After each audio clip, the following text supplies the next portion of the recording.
Integrate x squared over the quantity 1 plus x squared squared. In this problem, we're going to use trigonometric substitution. If you have an integral that fits the form a squared plus u squared, you can simply let u equal a tan theta. You might be wondering, hey, where's the square root in this problem?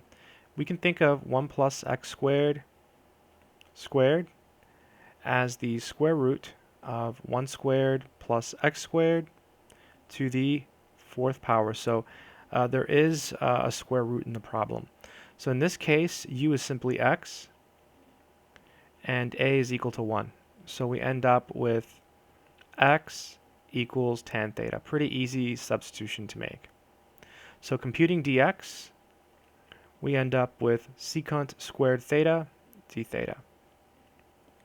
So we've taken care of the dx. That part's okay. We know what x is. X is tan theta. The only issue was 1 plus x squared squared. So let's work it out. So 1 plus x squared squared. Well, 1 plus x squared is 1 plus tan squared. So because x is tan, and the whole thing is being squared. And 1 plus tangent squared is secant squared of theta, and the whole thing is being squared. So we end up with secant to the fourth of theta. So that's, let me write that again. It's secant to the fourth of theta. Okay, let's go ahead and do this problem. So solution. So rewriting our integral, we have x squared over 1 plus x squared squared dx. Let's carefully make the substitution. So we have the integral of, we know that x is tan theta, so this is tan squared theta. That takes care of this piece here.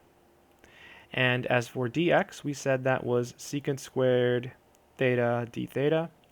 So this is secant squared theta d theta. Boom. And then we have the division sign. And in the denominator, we worked it out. We said that was secant to the fourth. So this is secant to the fourth of theta.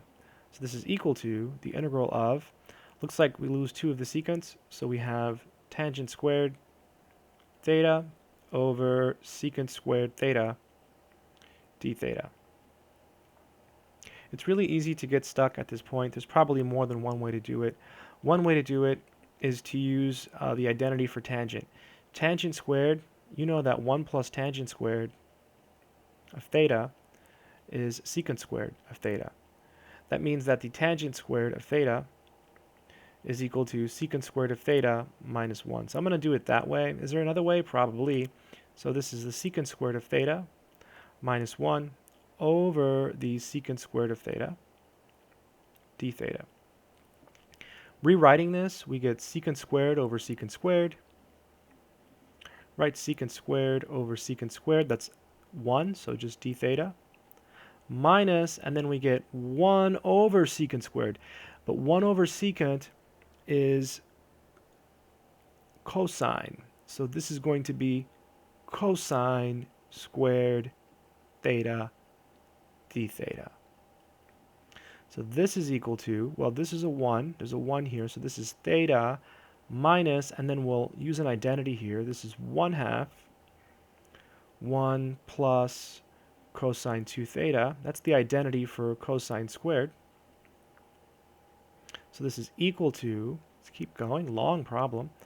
All of these trig substitution problems are very, very long.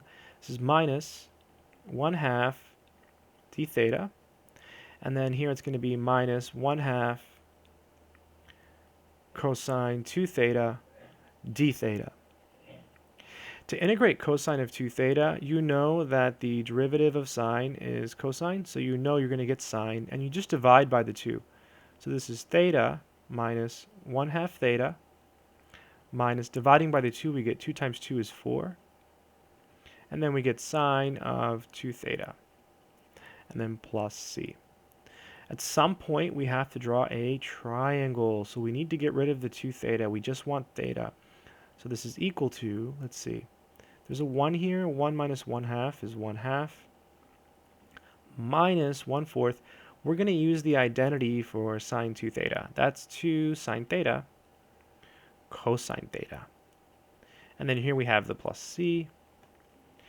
Let's see. This is 1/2 theta. Very long problem. Here, 2 goes into 4 twice, so we get minus 1/2 sine of theta, cosine of theta, and then plus c. Good stuff. Finally, we have arrived at a point where we can draw our triangle. So we know that x is tan theta, or tan theta is equal to x. We want to think of that as x over 1, and then use so, ka, toa. So drawing our triangle, here's theta, and it's opposite over adjacent. So this guy here, via the Pythagorean theorem, is simply 1 plus x squared. So this is equal to 1/2. You might wonder, what's theta? Well, if the tangent takes theta to x, the arctangent takes x back to theta. So theta is just arctan x. And then we have the 1/2. And the sine of theta, let's see, opposite over hypotenuse. That's going to be x over this thing. So x over the square root of 1 plus x squared. And cosine is adjacent over hypotenuse, so it's 1 over the square root of 1 plus x squared, and then plus c. The last thing we can do is clean this up a little bit. So this is 1/2 arctan x, and here we get minus 1/2 times x. And when you multiply these guys, the square root goes away. So you just get 1 plus x squared, and then you have the plus and the c. And that is the final answer. Kind of rushed, but all of these trig subproblems are really, really long, so I'm just trying to keep it quick. I hope that made sense.